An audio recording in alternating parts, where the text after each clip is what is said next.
Bonjour, bienvenue à notre podcast Identity Dialogue. Nous sommes ici avec Marc Perez, un jeune étudiant en histoire de l'art à Paris, France. Bienvenue, Marc. Bien, merci beaucoup, Nita, de me recevoir sur ta plateforme. Merci beaucoup. Alors, on va juste tout de suite commencer sur une discussion de Marc. Et en fait, j'ai un petit exercice à te faire. Un exercice où on a un schéma. Au milieu, il y a un petit cercle et c'est toi, Marc. Et autour de ce cercle, il y a des petits cercles. Et ces cercles, c'est des descripteurs ou des mots qui définissent Marc. Est-ce que, est-ce que Marc, tu arrives à pouvoir te décrire par ces mots ou ces descripteurs? Oui, bien sûr. Alors, je pense que forcément, il y en a plusieurs de ces cercles, comme pour tout le monde. Euh, Après, c'est toujours une question un peu difficile à répondre, je pense, pour chacun d'entre nous. Qu'est-ce qui est notre identité? Qu'est-ce qui nous définit? Je pense que à l'origine, je suis défini en partie par ma position dans ma famille, d'une famille de trois garçons dans un premier temps, dont je suis le dernier. Je suis également un ami. Et quel type d'ami je peux être pour certaines personnes? Je sais qu'il y a des caractères qui se retrouvent, des qualités que beaucoup de gens pourraient des qualités ou des défauts, ce que je veux dire par là, qui se retrouvent dans chacun des cercles d'amitié qu'on peut avoir. Et également d'être un homme homosexuel. Je pense que je ne suis pas trop d'accord avec la manière euh, de, de, de faire un lien direct entre l'identité et la sexualité. Ce sont bien sûr deux choses différentes, mais ce ne sont pas des choses qui sont complètement exclues l'une de l'autre. Je pense elles s'influencent mutuellement. Et en ce qui me concerne, dans ces cercles qui me définissent, je ne peux ne pas citer euh, ma sexualité. Et est-ce qu'il y a des autres caractéristiques qui te décrivent, euh, par exemple, euh, les choses que tu aimes, les choses que tu n'aimes pas, tes envies, des choses comme ça? Oui, forcément. Les choses que j'aime, mes envies, c'est forcément des choses qui influencent l'identité de tout le monde, ou du moins ce qui les définissent, les aspirations professionnelles. J'ai quitté, par exemple, la banlieue parisienne de Paris en étant un jeune adolescent pour aller découvrir une nouvelle langue, pour aller découvrir l'anglais, apprendre l'anglais en internat pendant 2 années. Peut-être que s'il ne s'agissait pas d'une idée qui est née de moi-même, elle a été plantée bien sûr par mes parents, mais elle m'a attiré ce goût d'aller voir ailleurs, ce goût d'apprendre une nouvelle langue, découvrir de nouvelles choses. Je me définirais pas non plus comme le plus aventurier des garçons de mon âge, mais j'ai une forme de curiosité, oui, tout à fait. Euh, Également, après, une fois rentré pour le lycée en France, j'avais à l'inverse pas cette envie de partir loin, mais par contre cette envie d'arriver à Paris. C'était quelque chose que je savais avant tout, avant de savoir dans quelle filière je voulais me retrouver. Paris était la ville dans laquelle j'avais envie de vivre, en tout cas une bonne partie de ma jeunesse, ce que je suis en train de faire actuellement et j'en suis très content. Également, je pense pardon. Vas-y, vas-y. Également, je pense qu'il y a forcément être étudiant, du coup, encore à 24, 25 ans, quelque chose qui définit, en tout cas, oui, qui définit la personne que je suis aujourd'hui. Je suis encore étudiant et du coup, j'ai un train de vie d'étudiant et tout ce qui correspond. Alors, c'est intéressant parce que tu as parlé de le fait que l'identité est pas forcément homme, homosexuel, les 2 ensemble et puis en fait, d'être 3e rang dans une famille des 3 garçons, et en fait, d'être dans une famille française, c'est intéressant toute, l'intersection de toutes ces descripteur d'identité. Alors pour toi, qu'est-ce que ça veut dire d'être homosexuel, dans une famille? Et puis je pense que tu as parlé d'une famille conservatrice. Alors, je ne sais pas si tu as des choses à expliquer un peu, ou de nous exprimer, par rapport à ce vécu, Oui, bien sûr. Comme je disais tout à l'heure, j'ai souvent du mal à associer complètement la sexualité et l'identité. Je trouve que c'est une manière assez étrange de vivre sa vie que de vivre son identité à travers sa sexualité ou inversement, euh, puisque ben, ce ne sont pas la même chose et dans tout le spectre des sexualités, toute personne a une identité différente en fait. Euh, du coup, c'est pas une question qui s'est posée, qui s'est véritablement posée de manière consciente dans ma tête. Quel, entre gros guillemets, quel homosexuel je vais être, puisque je n'ai jamais été confronté à cela. D'un point de vue frontal. Par contre, j'ai été confronté à cela dans mon acceptation personnelle, on va dire, de mon coming out, comme on dit, oui, et de me rendre compte que j'étais homosexuel et ensuite de l'assumer et ainsi de suite. Puisque oui, je viens d'une famille, comme tu l'as dit, une famille conservatrice, bourgeoise de la banlieue ouest parisienne. Euh, et j'ai été du coup éduqué avec les codes qui vont avec. Et, euh, et donc, du coup, c'est inconsciemment, en fait, quand je me suis rendu compte que j'étais homosexuel, que me suis dit, ben, non, je ne le saurais pas. Non pas par crainte extérieure ou par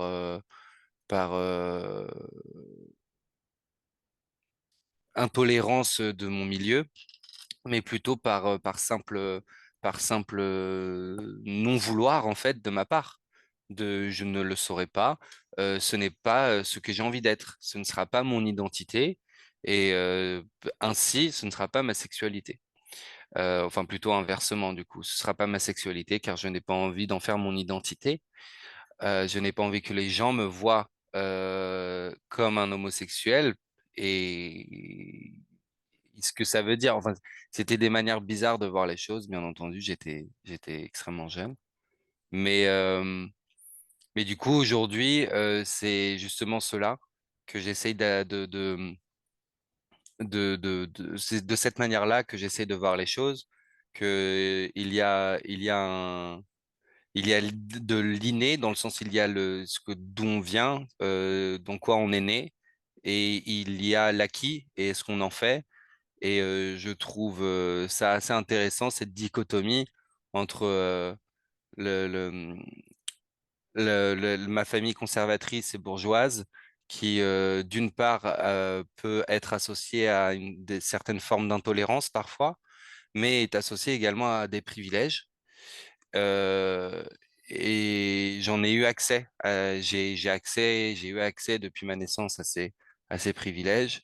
J'ai pu être confronté à certaines petites formes d'intolérance, mais rien qui ne m'a vraiment affecté, qui m'a vraiment fait souffrir. Du coup, tant mieux. Et j'en suis très reconnaissant. Et à côté de ça, de l'autre côté de la dichotomie, c'est mon homosexualité, du coup une forme de progressisme, en tout cas dans le fait d'assumer d'être homosexuel, une ouverture d'esprit, une communauté LGBT, forcément une ouverture vers le monde. Et du coup, entre ces deux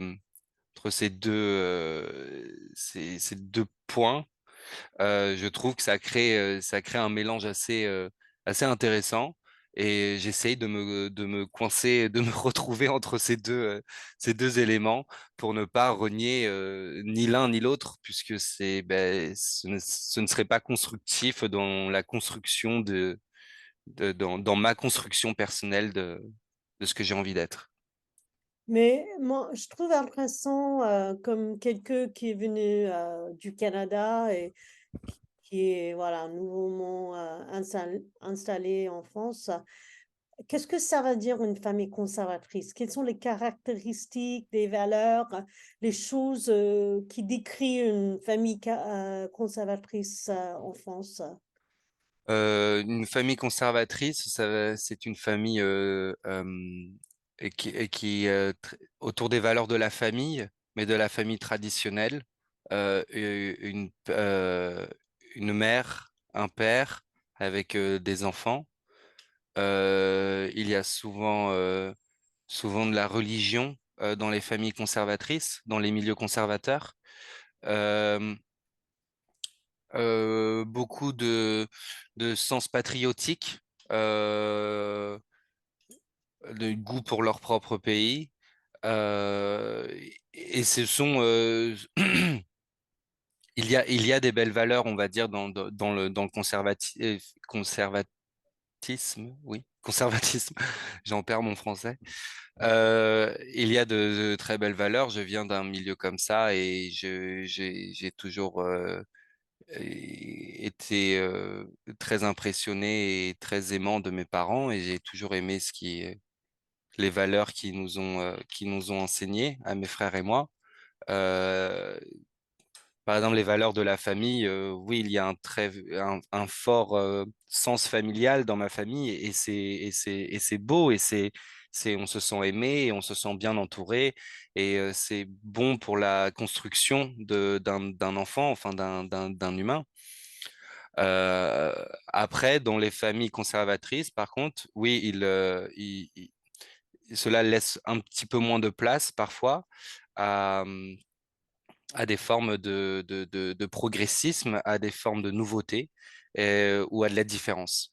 Et c'est là-dessus où voilà, un jeune homosexuel, ça peut ça peut être difficile. Et bah, après, dans certaines familles, ça peut être complètement rejeté et complètement, très mal reçu. Moi, je n'ai pas eu enfin, j'ai eu cette chance justement d'être dans une famille certes conservatrice, mais tout à fait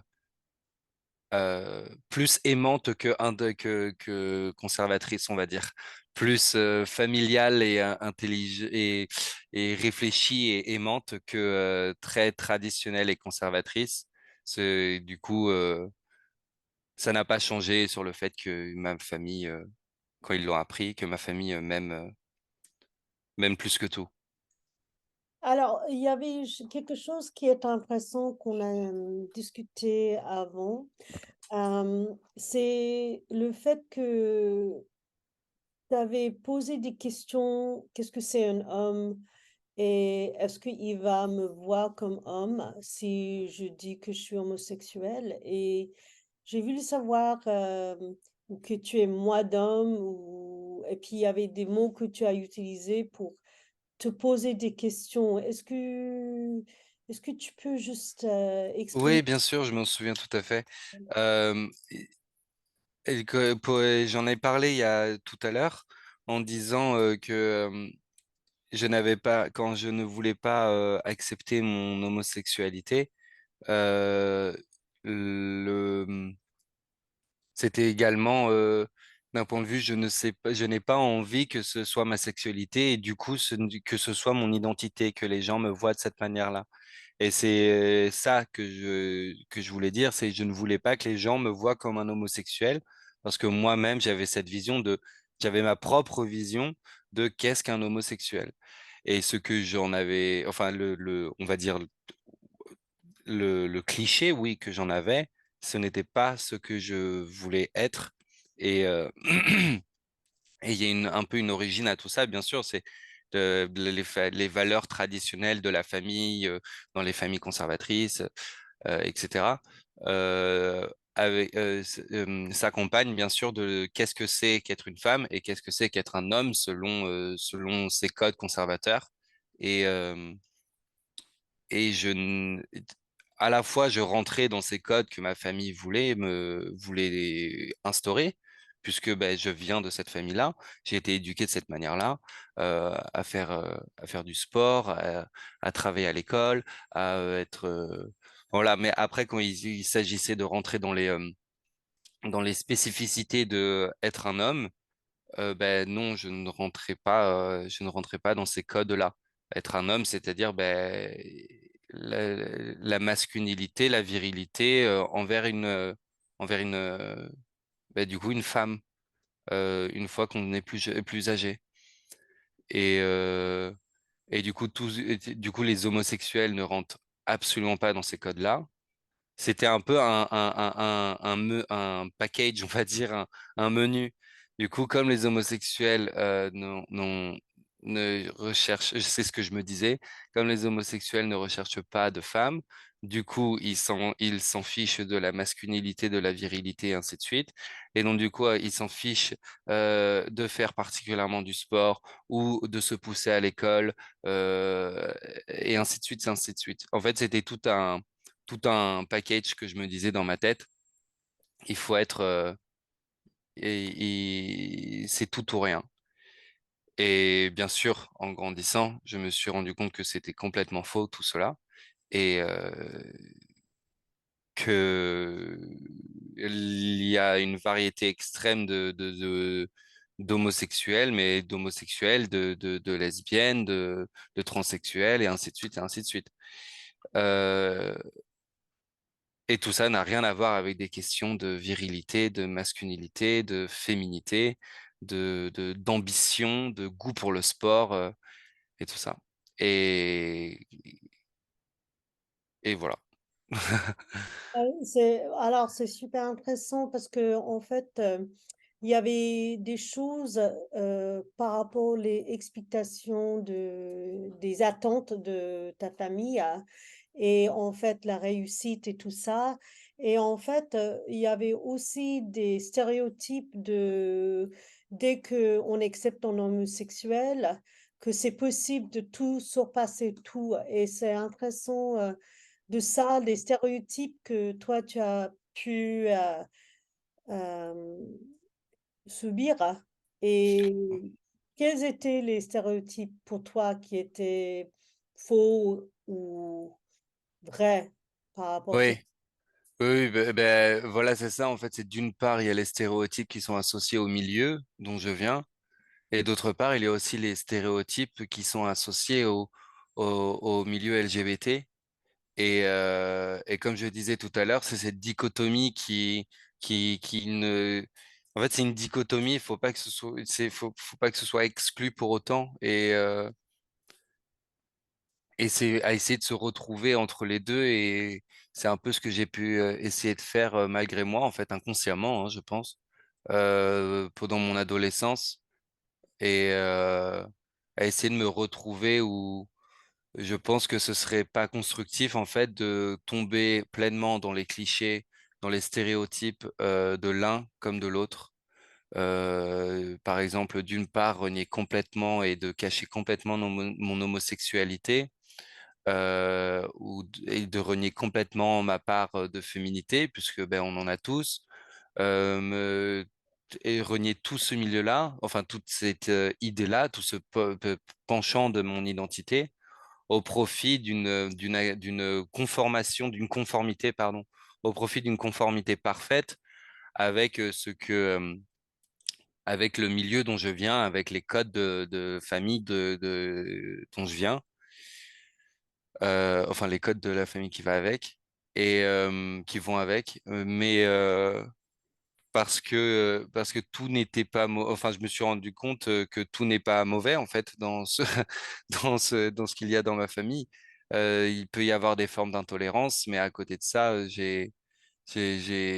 voilà cette envie pour la réussite, ce goût pour le sport, être cultivé, s'aimer, aimer sa famille, Euh, Ce sont et aussi des belles choses, des belles valeurs qui, je crois, me correspondent. Euh, et inversement, je n'avais pas envie de complètement renier tout ça pour pleinement vivre à 100% mon homosexualité, quitte à me retrouver dans une, on va dire, famille choisie, me refaire une famille choisie dans la communauté LGBT. Euh, Parce que j'en avais moi-même des clichés en me disant, ben voilà, tout le monde est pareil dans cette communauté, c'est une communauté. Sauf que bien sûr que non, j'ai appris que certes c'est une communauté, on va dire d'un point de vue social, mais il y a autant de gens différents dedans qu'il y a de gens différents sur Terre en fait. Donc, c'est très Euh, réductif de dire homosexuel et puis d'avoir une idée voilà, c'est ça. homosexuelle. C'est un mot très, très réductif. On dit ça réductif, vraiment. Euh, Ça donne pas la vérité de l'être humain dans ce mot Ben, homosexuel. quand on en parle, voilà, quand on en parle d'un point de vue communautaire, d'un point de vue catégorie de personnes, bien, enfin, c'est pas, je veux dire de personnes sociales, enfin, c'est bien sûr pas un bon terme dans le sens où tout le monde n'est pas dans le même panier, que ce soit homosexuel, lesbienne, transsexuel, bisexuel, ainsi de suite. Toutes les variétés de sexualité, euh, comme je le disais tout à l'heure, au sein même de ces, on va dire, catégories, de ces étiquettes, se trouve une variété énorme de personnes.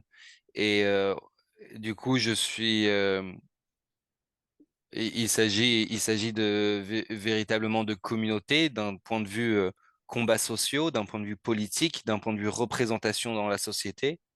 Et tant mieux que ce soit perçu comme des communautés de cette manière-là, puisque c'est souvent des intérêts communs qui doivent être défendus d'un point de vue sociétal, d'un point de vue politique. Mais par contre, quand il s'agit d'individualité, quand il s'agit de parler d'individualité, les communautés, enfin ces communautés et ces étiquettes ne tiennent plus dans le sens où elles sont seulement à titre informatif si, si les gens veulent bien parler de leur sexualité. Oui. D'un point de vue, ben, oui, je suis homosexuel, mais de la même manière qu'une autre personne pourrait être hétérosexuelle. Après, ce qu'il y a derrière dans mon mode de vie, dans ma personnalité, dans mon identité, peut-être que pour un tiers, je rentrerai dans des clichés. Peut-être que non, je vais surprendre, par exemple. Enfin, tout dépend en fait. Et tout dépend d'à quel point on a soi-même des clichés ou pas. Je pense il faut prendre les gens comme ils sont. Voilà, ma petite phrase. Un mot et puis ça décrit pas la personne entière. C'est un Voilà, c'est ça. C'est tout à l'heure, j'ai fait un lien entre identité et sexualité. oui, Justement, c'est là où par contre je ne suis pas d'accord oui, avec le fait de faire ce lien. Et il est évidemment, très limité ce lien à faire entre la sexualité et l'identité parce que oui. il y a des impacts mutuels entre les deux concepts. Par contre, après, quand il est question oui, de l'identité véritable de la personne, de sa personnalité, ça ne se définit absolument pas par la sexualité. La sexualité est un élément parmi plein d'autres. Mais c'est intéressant. Donc, c'est limitant de, en fait, crocher sur juste ce mot Ouais, homosexuel. Parce que ça limite le regard et puis la compréhension de la personne en total, la oui, totalité de la personne. voilà, c'est ça. Oui, c'est intéressant. Alors, j'avais quelqu'un qui me posait des questions l'autre jour. Elle était en train d'interviewer quelqu'un pour un travail, pour un job, et puis le personne a dit qu'il était homosexuel. Et puis elle m'a demandé, alors, pourquoi je suis intéressée par le fait qu'il est homosexuel pour un travail? Est-ce que tu as une réponse pour ça? Est-ce que tu penses qu'il était hors placé ou est-ce que tu penses que c'était bien qu'il a dit ça dans le travail ou dans l'interview? Euh, Ben, ça dépend, je pense. J'essaye de me mettre dans le contexte.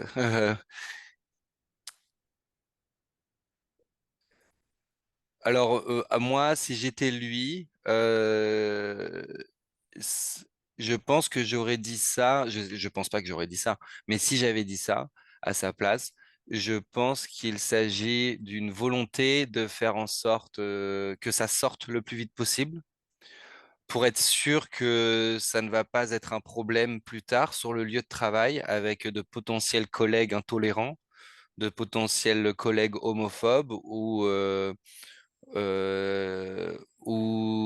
une part de féminité ou de maniérisme, on va dire, pour être mal reçu auprès de certaines personnes et qu'ensuite il se retrouve dans un milieu de travail qui est soit toxique pour lui. Je pense que la réflexion, le raisonnement était autant en parler tout de suite à l'entretien. Si ça passe et je suis engagé, embauché, ça veut dire que du coup, il n'y aura pas de problème, ou en tout cas, ils étaient au courant. Si ça passe pas, ben tant pis, j'irai à un autre entretien d'embauche. J'en sais rien. Je pense que c'est ça la réflexion qui a dû se passer derrière lui, un peu une forme d'anticipation, de protection, Ah, je comprends. puisque ça m'arrive aussi d'être comme ça socialement, je veux dire en amitié, en soirée ou à l'école, par exemple, ou quand je rencontre des gens.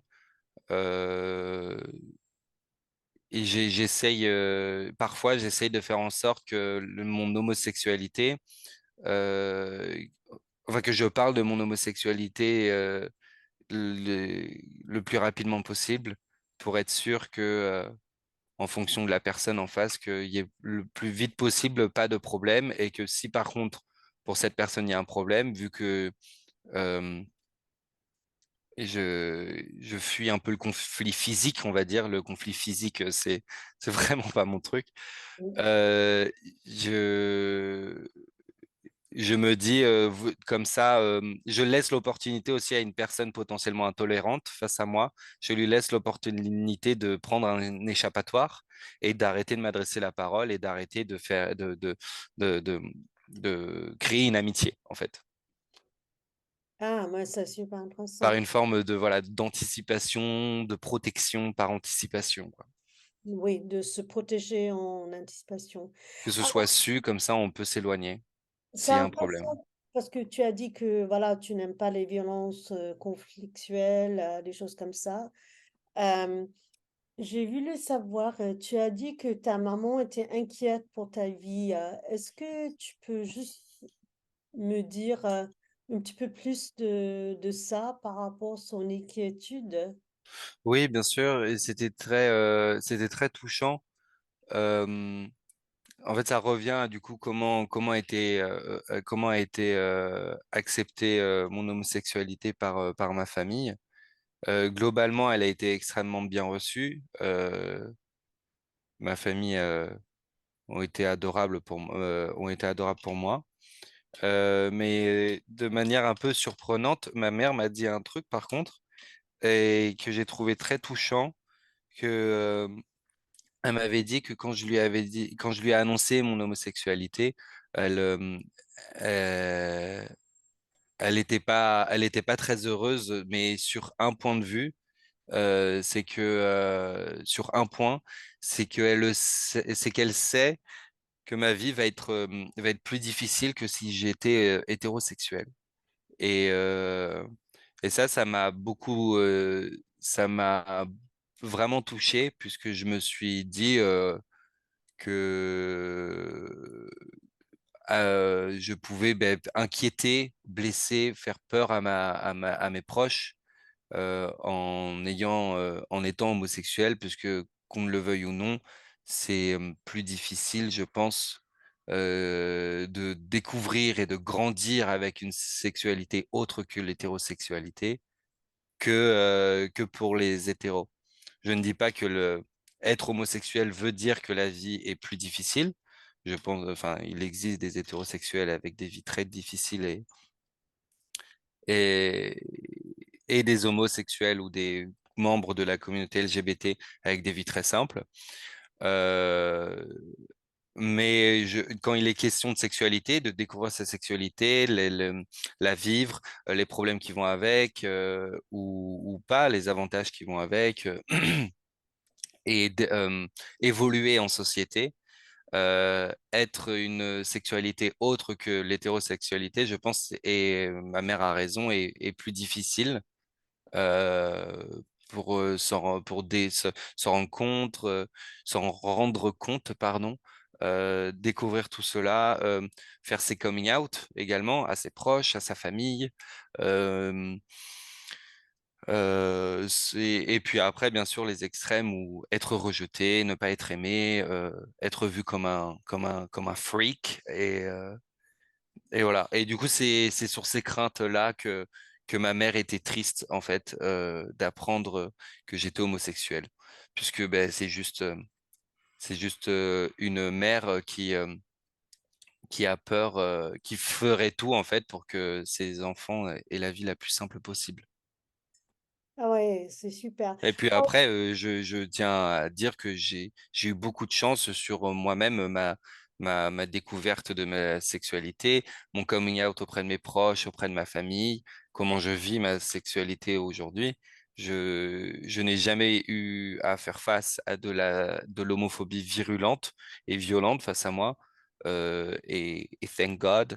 Euh, et je suis très, très chanceux sur ça, on va dire.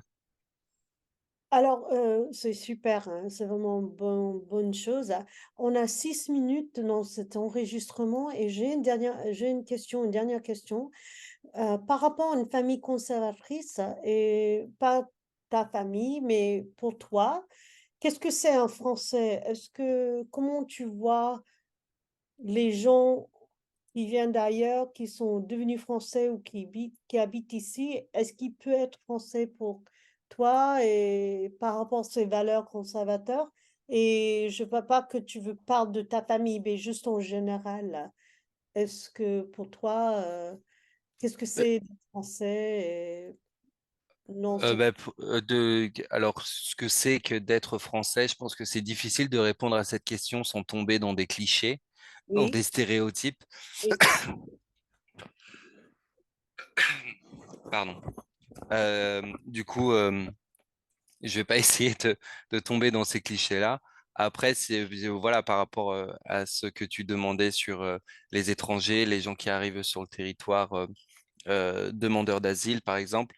Euh, je pense que ça doit être lié avec ben, toute la conversation de ce podcast, avec une exclusion, une différence, on va dire, qui peut mener à de l'exclusion, euh, qui est liée à l'homosexualité, qui peut du coup apporter une forme, une pré,